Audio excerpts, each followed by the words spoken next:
pakita ko sa'yo.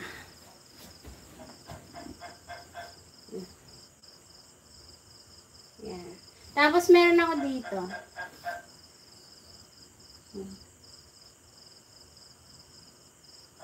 Ibang cute roses.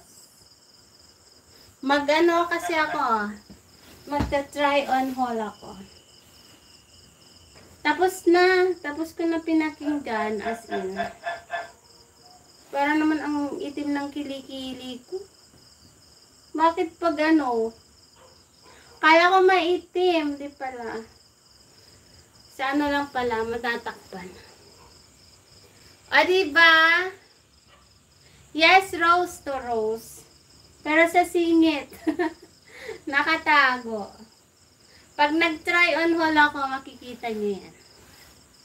Pag try on, tapos,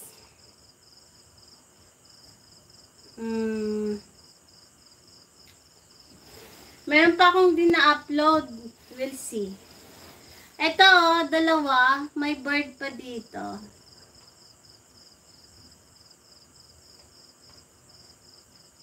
Oo, sa ilaw. Wala kasi akong ilaw dito.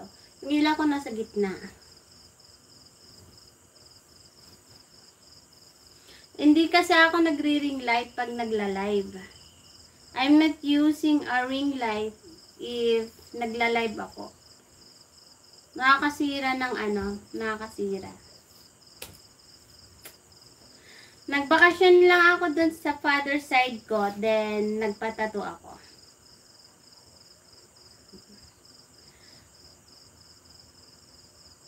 Okay lang, malinaw. Yan. Ito kasi, meaning Aquarius. Aquarius kasi ako pinanganak. So, nilagyan ko siya ng meaning 1988. May meaning kasi ito eh. Aquarius. So, saan ako pinanganak? Yun. There's a meaning of this.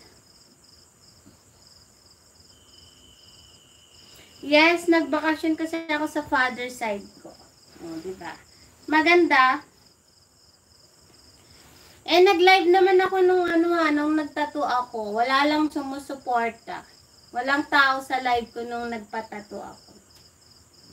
Yes. NS Kitchen, magalap shoutout.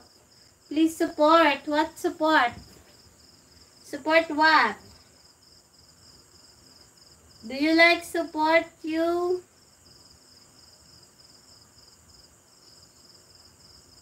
Yes, may meaning kasi to.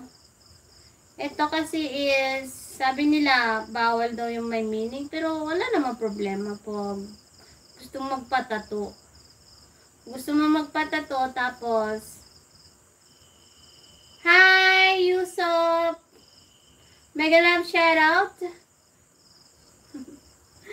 Good. Meron pa akong papanoorin mamaya, kaya magsa-silent lang ako. Nag-update lang ako guys, kasi matagal na hindi ako nag-live.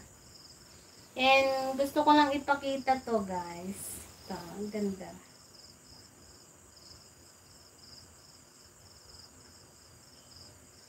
Hello Miguel, mag-love shoutout. Te amo Miguel, update only guys, my live. Ay nako.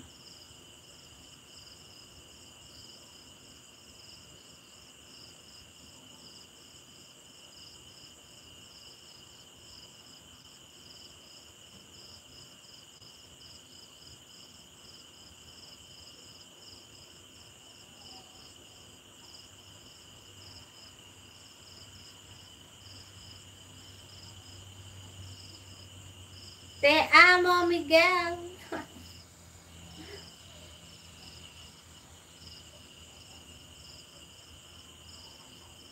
Yes, may meaning din naman ito. Kasi lang, itong star ko, meron talaga akong pinatakpan lang dito. You drunk? I am not drunk. I'm tired. I just came home. Yes. I